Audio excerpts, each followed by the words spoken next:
시장에서 도를 수행하고 계신 우리 구독자분들 반갑습니다. 용천도사입니다. 이번 영상을 통해서 여러분들에게 알려드릴 내용은 2024년 증시 상황 같은 경우에는 하반기에 굉장히 좋지 않았지만 그럼에도 불구하고 우리가 다가오는 2025년을 준비하지 않을 수가 없기 때문에 이 2025년을 준비하는 과정에서 제가 지난 영상에서 알려드렸던 우주항공 테마에 이어서 여러분들이 반드시 알고 가셔야 하는 AI 소프트웨어 관련 산업에 대해서 준비를 해드렸으니까 여러분들 같은 경우에는 이제 우주항공 산업 그리고 2025년을 주도할 수 있는 AI 소프트웨어 산업들 위주로 포트폴리오를 준비하실 수 있게끔 인사이트와 더불어서 관심 종목까지 가져왔습니다. 그리고 이 인공지능과 관련된 소프트웨어 산업 같은 경우에는 여러분들이 흔히 알고 있는 이 엔비디아 같은 경우에는 사실 하드웨어 제조업입니다. 그리고 이 소프트웨어는 말 그대로 이제 인공지능이 적용된 프로그램이 상용화되면서 인공지능 스마트폰, 인공지능 PC가 보급이 되면서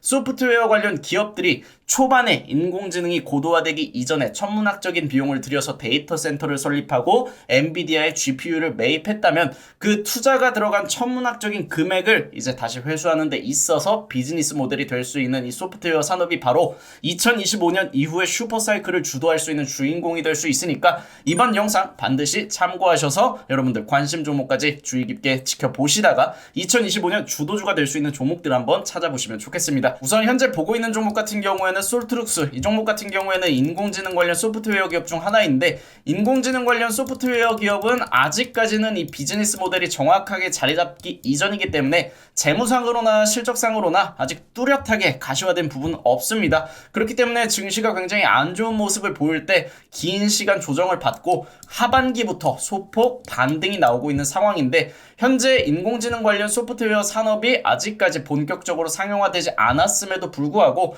최근 증시가 하방 압력을 키워가고 있음에도 불구하고 소파동 구간을 소화하는 과정에서 직전 고점을 수렴하면서 본격적인 턴어라운드를 준비하고 있는 모습을 확인할 수가 있는데 그럼 왜 시장에서 인공지능 관련 소프트웨어 기업들이 주목받기 시작했는지 알아보도록 하죠. 우선 엔비디아 같은 경우에는 이번 3분기 실적 발표 이후 시장 예상치에 부합한 실적을 발표했음에도 불구하고 실적 발표 당일날 애프터마켓은 하락이 나왔습니다. 그리고 어젯밤 같은 경우에는 강보합 수준에서 마감이 되었지만 지난 2분기나 1분기 시장 예상치를 상회하는 실적을 발표했을 때 급등이 나왔던 모습과는 다소 상이한 모습이라고 우리가 해석을 할 수가 있겠죠. 그 이유를 따져보자면 이미 탄탄한 실적에 대해서 일단 투자자들의 눈높이가 굉장히 높아졌다고 할 수가 있겠습니다. 엔비디아 같은 경우에는 짧은 시간 안에 천문학적인 돈을 벌어들인 것도 사실이고 가파른 성장이 지속되어 온 것도 사실이에요.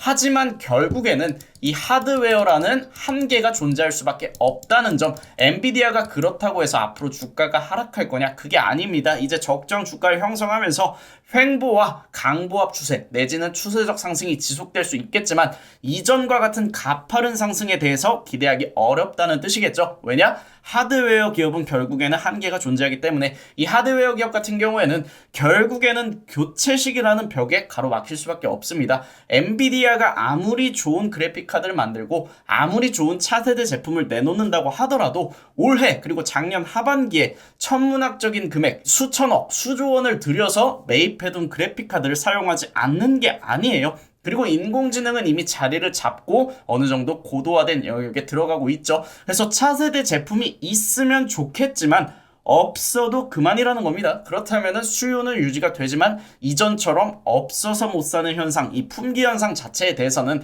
적어도 2025년 이후까지 지속될 거라고 우리가 장담을 할 수가 없습니다. 그리고 엔비디아 같은 경우에는 2030년까지의 성장성이 이미 선반영된 자리이기도 하고요. 그래서 그 다음 주목해야 되는 게 바로 하드웨어가 아니라 소프트웨어인데 이 소프트웨어 시장 같은 경우에는 제가 볼 수 있는 자료를 좀 준비해 봤습니다. 우선 2010년 초반에 스마트폰이 등장한 이후에 스마트폰 시장, 여러분들 2010년 바야흐로 14년 전이죠. 그 당시에 저도 스마트폰을 처음 구매했고 여러분들도 처음 구매하셨을 겁니다. 당시 스마트폰이 나왔을 때는 굉장히 생소하면서도 파급적이었어요. 거의 대부분의 사람들이 스마트폰이 출시된 지 1년 이내에 기종을 다 바꿨습니다. 그리고 신제품이 출시될 때마다 성능이 좋아졌다 보니까 계속 교체 주기가 짧아졌다가 지금은 사실 갤럭시 차기 모델, 애플 차기 모델 비슷하죠. 그래서 급하게 우리가 바꿀 필요가 없다는 거예요. 그래서 어떤 현상이 일어났냐? 스마트폰이 출시되고 2012년 중반이 지나면서 이 하드웨어, 스마트폰 같은 경우에도 하드웨어죠. 우리가 물리적으로 만질 수가 있기 때문에. 그래서 이 하드웨어의 장기 성장률 전망이 꺾였고 스마트폰을 기반으로 커진 소셜미디어와 메타가 포함된 전자상거래 시장이 굉장히 큰 성장을 이뤄냈습니다.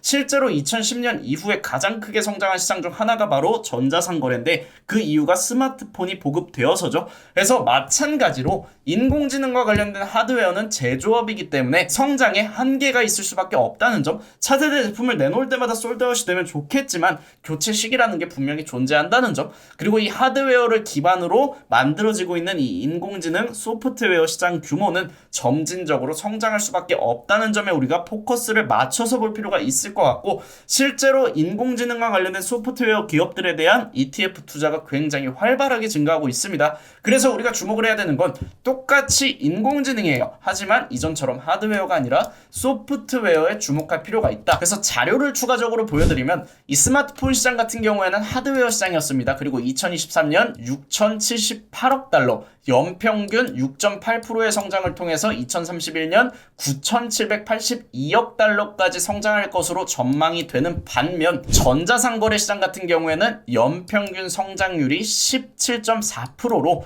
하드웨어 시장을 뛰어넘고 있습니다. 왜냐? 하드웨어를 통해서 조성된 이 전자상거래 시장 같은 경우에는 사실 하드웨어 하나만 있으면 하드웨어를 바꾸는 게 아니라 그 안에서 거래가 지속적으로 이루어질 수 있기 때문이죠. 그래서 이 전자상거래 시장 보고서 개요를 우리는 향후 소프트웨어 시장이 보여줄 수 있는 하나의 지표로 해석할 수 있다. 이렇게 비교를 한번 해볼 수 있을 것 같고, 참고로 이 스마트폰 보고서 그리고 전자상거래 시장 보고서 제가 인공지능을 통해서 가져왔습니다. 챗 GPT가 이제는 이런 것까지 만들어줘요. 근데 이런 게 점진적으로 고도화되고 기술이 상용화되면서 유료화되게 된다면 그게 바로 비즈니스 모델이 되는 거겠죠. 지금보다 더 나은 서비스를 제공하고 소비자가 만족할 수 있는 서비스를 제공한다면 우리도 그 서비스에 대해서 비용을 지불하지 않을 필요가 없다는 겁니다. 그리고 또 글로벌 증시를 선도할 수 있는 미증시를 참고로 본다면 이 종목이 팔란티어라는 종목, 현재 미국에서 AI 관련 주도주로 부각이 되고 있는 종목인데 현재 실제로 미증시에서 가장 많이 매수하고 있는 종목이 첫 번째로는 테슬라.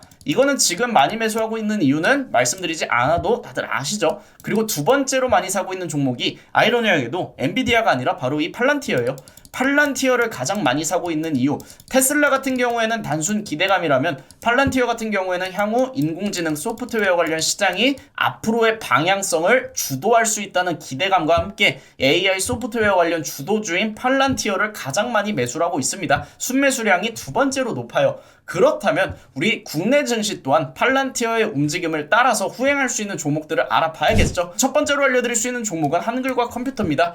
이 종목 같은 경우에는 국내에서 대표적으로 인공지능과 관련된 소프트웨어 시장을 내수 시장에 가장 먼저 공급할 수 있는 회사이기도 하고, 두 번째로는 우주 항공과 관련된 테마로 복합적으로 운영이 가능한 종목입니다. 실제로 저희가 방송에서도 최근에 굉장히 많이 언급이 된 종목이죠. 그리고 두 번째로 볼 수 있는 종목은 제가 처음에 보여드렸던 솔트룩스라는 종목이고요. 그 다음 볼 수 있는 종목은 마음 AI. 여기까지는 추세가 전반적으로 비슷합니다. 아직까지 국내에도 AI 소프트웨어 관련 대장주나 주도주는 만들어지지 않았고, 어떻게 보면 대장주라고 한다면 네이버가 대장주기 때문에 중소형주에 투자하는 우리 개인 투자자의 입장에서는 볼 수 있는 종목들이 많지는 않습니다. 하지만 이렇게 관심 종목을 늘려가고 내가 원하는 움직임, 그리고 내가 추구하는 사업 방향성과 이 기업의 방향성에 일치한지, 그리고 추가적인 상승을 뒷받침할 수 있는 근거가 있는지 모두 확인한 이후에 원하는 자리, 원하는 주가가 되었을 때 매매를 고려해 보신다면 중장기적인 관점을 통해서도 충분히 공략이 가능한 테마고, 솔직하게 말씀드려서 저는 인공지능 소프트웨어 관련주 지금부터 연말까지 분명히 시장은 추가적인 변동성을 겪을 거예요. 하지만 분할 매수로 천천히 모아간다고 생각을 한다면 저는 인공지능 관련 소프트웨어 기업들로 2025년까지 장기적인 플랜을 세운다고 했을 때 손해를 볼 자신이 없습니다. 사실은요. 무조건 수익이 나지 않을까 그렇게 생각을 하고 있어요. 왜?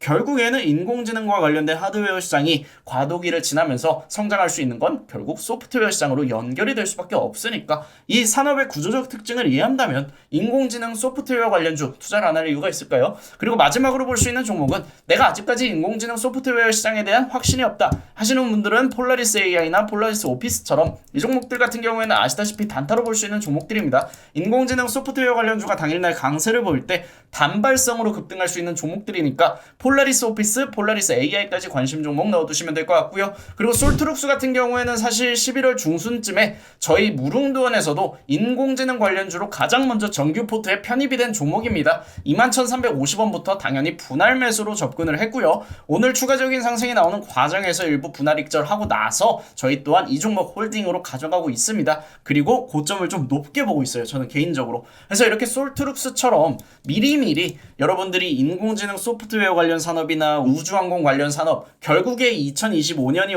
오면은 지금까지 시장에서 강세를 보였던 반도체 종목들, 2차전지 종목들은 결국 제조업입니다. 우리나라가 물론 제조업이 강해요. 수출 강국이기 때문에 제조업이 중요하긴 하지만 이제 아시다시피 규제가 생길 수밖에 없는 상황들이 만들어지고 있죠. 그렇다 보니까 우리도 눈을 좀 달리할 필요가 있다는 점. 그래서 먼저 미리미리 준비하실 분들은 위에 번호 잠깐 올려드릴 테니까 이쪽으로 문자 남겨주시면 저희 무릉도원에 들어오셔서 또 많은 분들과 함께 하실 수가 있습니다.